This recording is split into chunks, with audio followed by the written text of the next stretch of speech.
Assalamualaikum warahmatullahi wabarakatuh. Alhamdulillahi rabbil alamin, wassalatu wassalamu ala asrafil mursalin wa ala alihi wa ashabihi ajma'in. Hakikat kesuksesan. Saudara sekalian, kita sering mendengar orang berkata, atau barangkali kita sendiri juga memiliki pemahaman yang sama dengan orang banyak tatkala kita mengartikan sebuah kesuksesan. Saudara sekalian, orang sukses adalah orang yang terkenal, atau orang sukses adalah orang yang kaya, banyak anak, banyak pengikut, jadi pembesar atau pejabat, dan lain-lain yang kasat mata. Padahal saudaraku sekalian, pada hakikatnya kesuksesan bukan itu semua. Memang benar, kepemilikan ilmu, anak, kekayaan, pengikut, jabatan, ketenaran adalah merupakan hal-hal yang positif. Tetapi dalam kepemilikan itu semua terdapat konsekuensi sangat potensial mengandung fitnah, ujian, dan jebakan. Karena kepemilikan itu semua adalah merupakan amanah yang harus dipertanggungjawabkan. Allah Ta'ala berfirman, A'udzu billahi minasyaitonir rajim. La tublawunna fi amwalikum wa anfusikum wa la tasma'unna minal ladzina utul kitaba min qablikum wa minal ladzina asyraku adzan katsira.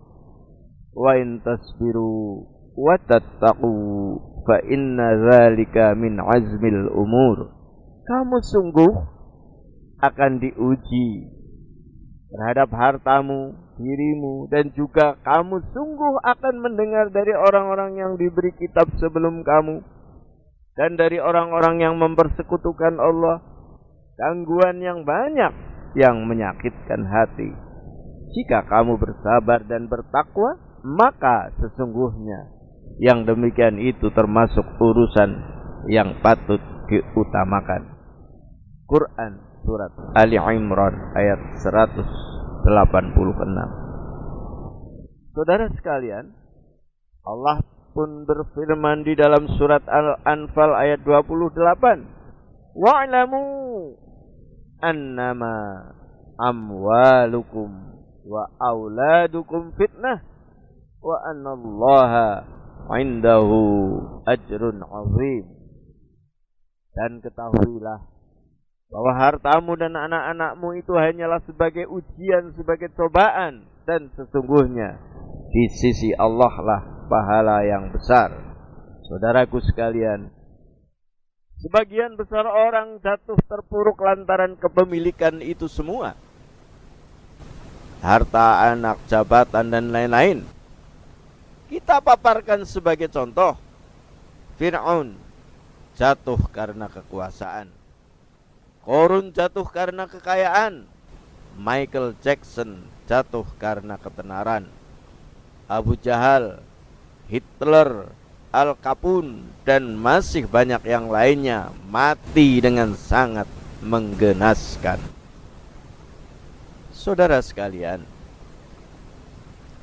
hakikat dari kesuksesan adalah bahwa seandainya seseorang bisa terpenuhi 4 unsur, maka dia dikatakan telah meraih kesuksesan yang sebenarnya.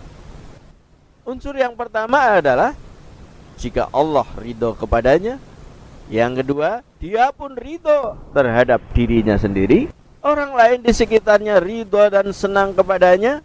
Dan yang keempat, dia mampu memberikan manfaat dan pengaruh positif di dalam kehidupannya.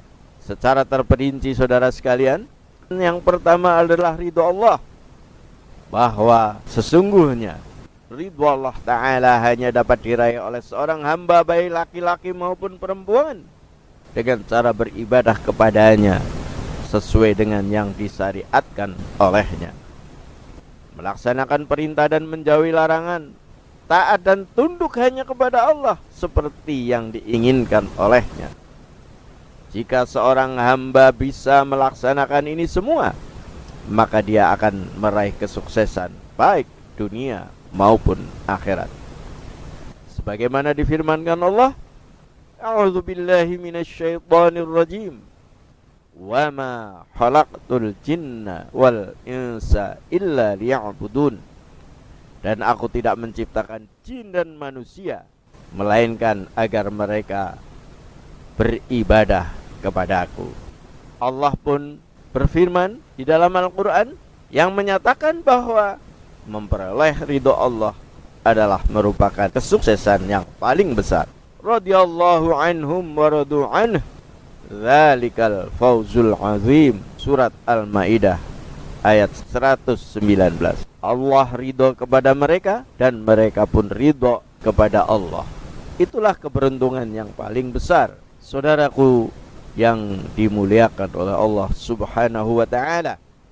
Unsur yang kedua, seorang hamba ridho terhadap dirinya sendiri adalah jika seseorang yang memiliki jiwa yang tenang dan istiqomah, dan hal ini tidak bisa terrealisir kecuali dengan melakukan kebaikan dan menjauhi segala kejelekan. Karena saudara sekalian, jiwa tidak akan tenang dan hati tidak bisa senang kecuali melakukan amal soleh dan menjauhi segala kejelekan. Al-ithmu ma haka fis sadri. Dosa adalah yang menimbulkan kebimbangan dalam hati. Itulah kata Rasulullah. Maka beliau katakan, mintalah petunjuk hati nuranimu walaupun orang-orang memberi fatwa kepadamu. Ketenangan diri saudara sekalian juga akan diperoleh tatkala seseorang punya keahlian sesuai dengan bakat yang diberikan Allah padanya dan istiqomah di dalamnya. Tangguh, tahan uji, tidak ragu-ragu, dan tidak mudah beralih minat. Qad alima kullu unasim masyrabahum. Surat Al-Baqarah ayat 60. Sungguh tiap-tiap suku telah mengetahui tempat minumnya masing-masing. Unsur yang ketiga dari kesuksesan adalah bahwa orang lain senang kepada kita, yaitu dengan cara kita berbudi pekerti, berinteraksi, dan orang merasa aman dari keburukan kita. Sebagaimana Rasulullah katakan, al-muslimu man salimal muslimuna min lisanihi wa yadihi. Seorang muslim adalah seseorang yang selamat orang lain dari perilaku lisan dan tangan atau kekuasaannya. Adapun unsur yang terakhir adalah seseorang harus bisa memberi manfaat dan pengaruh positif di dalam kehidupannya dengan prestasi, kerja keras, kesungguhan, dan kesabaran. Sebagaimana yang dikatakan oleh Rasulullah sallallahu alaihi wasallam, khairun nas anfa'uhum linnas. Sebaik-baik manusia adalah yang paling bisa memberi manfaat bagi orang lain.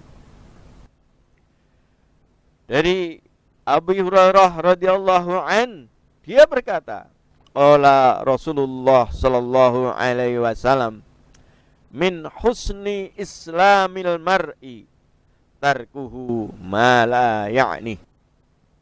Merupakan tanda dari kebaikan Islamnya seseorang, maka dia meninggalkan sesuatu yang tidak berguna baginya. Saudaraku sekalian, seluruh kehidupan orang sukses hanya untuk mencari 4 hal. Sebagaimana yang dipesankan oleh Rasulullah, idza mata ibnu adam inqata'a 'amaluhu illa min salas, shadaqah jariyah, aw ilmin yuntafa'u bih, aw waladin shalih yad'ulah. Jika seorang hamba mampu melaksanakan keempat hal ini, maka berarti dia telah berhasil meraih kesuksesan yang luar biasa dan berhasil merealisasikan tujuan yang diharapkan di dalam kehidupannya. Kesuksesan seseorang belum lengkap kecuali jika dia mampu merealisasikan keempat hal tadi. Ada sebagian orang yang sukses memberikan pengaruh yang positif dan menyumbangkan karya yang bermanfaat, akan tetapi kesuksesan ini belum sempurna disebabkan dia belum atau tidak sukses meraih ridho Allah Subhanahu wa ta'ala. Sebagai contoh saudara sekalian, perlu kita pertimbangkan, apakah Albert Einstein misalnya, dia adalah merupakan pakar ilmu eksakta yang terkenal di seluruh dunia. Dia berhasil menemukan teori yang sangat bermanfaat bagi manusia. Namun sayangnya dia orang kafir. Jadi kesuksesan yang dia raih bukan kesuksesan dunia akhirat, namun hanya kesuksesan dunia saja. Demikian pun halnya dengan Thomas Alva Edison penemu listrik, Isaac Newton, Charles Bacon, Shakespeare, Immanuel Kant dan lain-lainnya. Seperti halnya Fir'aun, Namrud, Abu Lahab dan bangsa-bangsa pemilik peradaban maju yang kafir. Mereka tidak mampu meraih ridho Allah disebabkan mereka mengingkari ajaran yang dibawa para Rasul Allah. Saudara sekalian, orang yang paling sukses di dunia dan akhirat adalah para Rasul yang berhasil meraih ridho Allah Ta'ala. Radiyallahu anhum wa radu anhu, dzalika liman khasya rabbah. Allah ridho terhadap mereka dan mereka pun ridho kepadanya. Yang demikian itu adalah balasan bagi orang-orang yang takut kepada Tuhannya. Surat Al-Bayyinah ayat 8.